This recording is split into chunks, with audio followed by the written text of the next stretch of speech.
Be sure to read and follow the safety guidelines to protect your computer from potential damage and ensure your personal safety.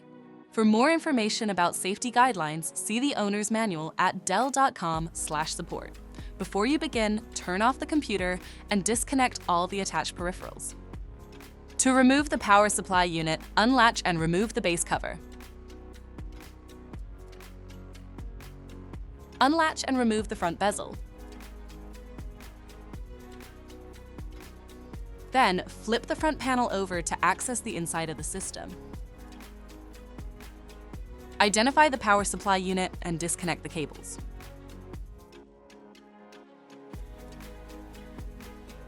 Remove the 3 screws. Unlatch and lift the unit out of the system.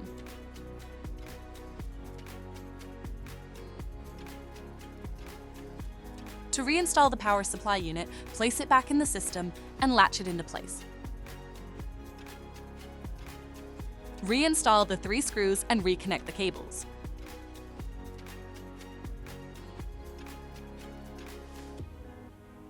Flip the front panel over to cover the system. Secure the front bezel and base cover on the system.